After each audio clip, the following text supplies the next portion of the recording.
PCR FM, my guest is here, Matthew, one of the directors from Princebuild. Good morning, Matthew. Morning, Kev. How are you? Good, thank you. We're going to focus today talking about your visit to Ukraine, your partnership with helping our Ukrainian friends. I mean, let's get straight to it. We're hearing the advert going out that you and your fellow director, Dale, you're going to Ukraine to take much needed aid. Can you give us an overview about that trip? Yeah, so we are heading out on the 16th of June. Monday the 16th of June. We're going to take about 3 days travelling through Belgium, Germany.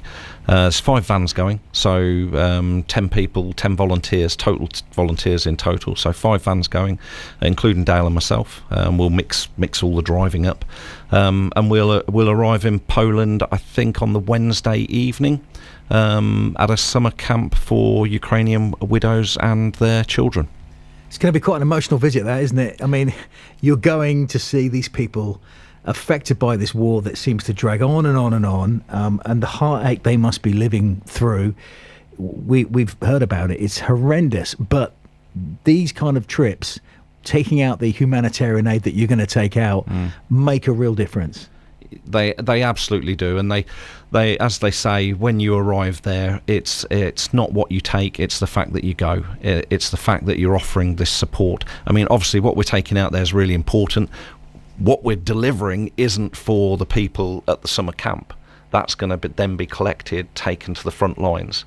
So what they're seeing is that people are coming, and that as well as visiting them, that we're bringing these goods that are going into the war-torn areas. So you're after donations of goods that you can load these 5 vans up with? Yeah, so there's lots of collection points across Peterborough and the wider Peterborough.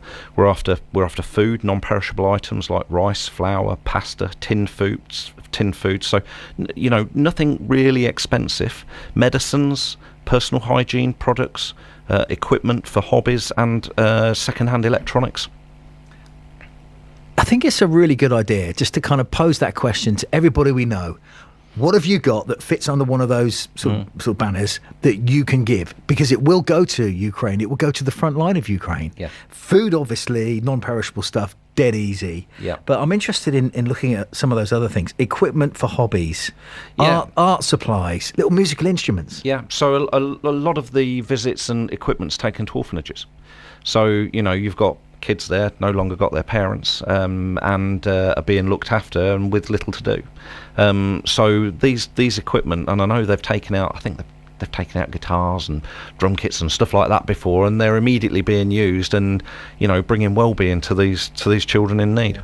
And then there's the list of electronics. If you've got maybe a torch you can send over, maybe an old phone that you're not using, donate Power banks, it. Batteries, Things like that. Low-cost items. So lots of people for low cost can make a difference and contribute to getting goods out there. And 5 vans, I mean, you're going to need a lot of stuff to fill 5 vans. Yeah. So I know the collections are already underway. As I said, there's several collection points in and around Peterborough.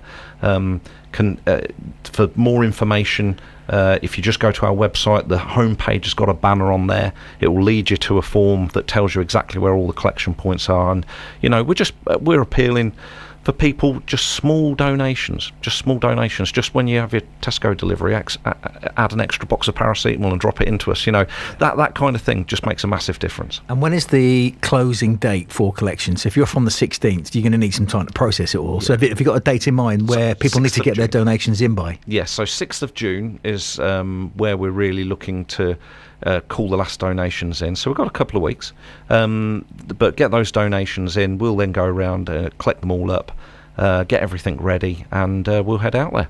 Okay, we'll take a break for some music and come back with more chat with Matthew Pudney from Princebuild in just a moment. This is PCR. Matthew Pudney from Princebuild is with us. We've been discussing this trip to Ukraine on the 16th of June. 5 Princebuild vans, 10 volunteers, and donations needed, please, to fill up these vans.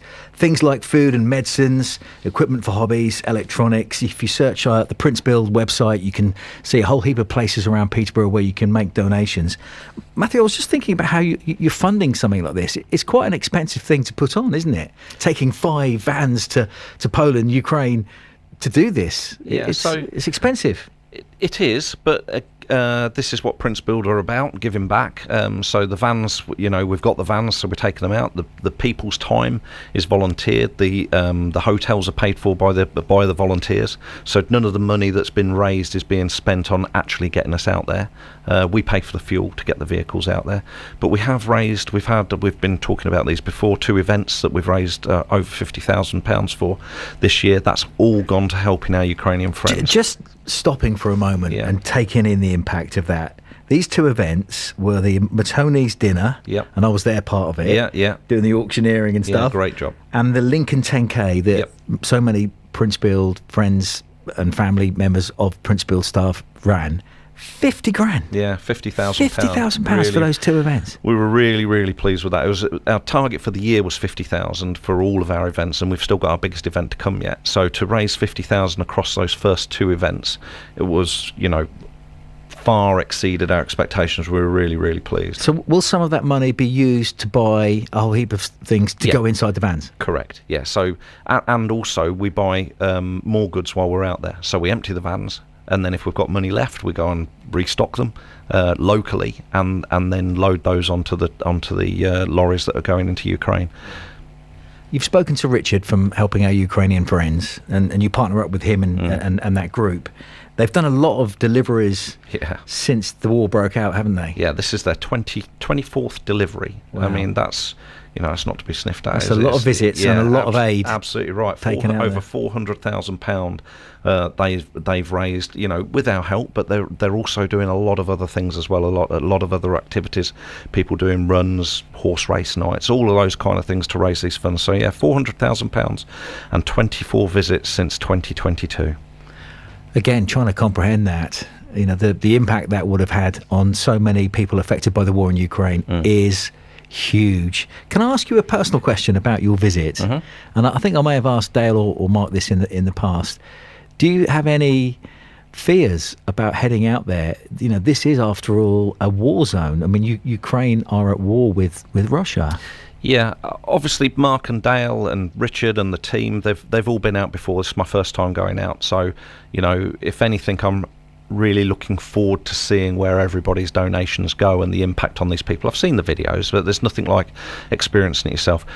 We're going to the edge of Ukraine. So, to be honest, the team that are going out there are all safe. Mark was in Kyiv recently. He took a more riskier journey earlier on in the year, and there was war activity in that city while they were there.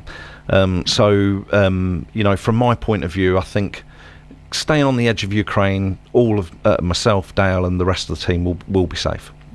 So you're heading out there on June the 16th, 5 vans, hopefully filled to the brim. Yeah, that's what we're hoping. With aid, and then they'll come back in a convoy empty?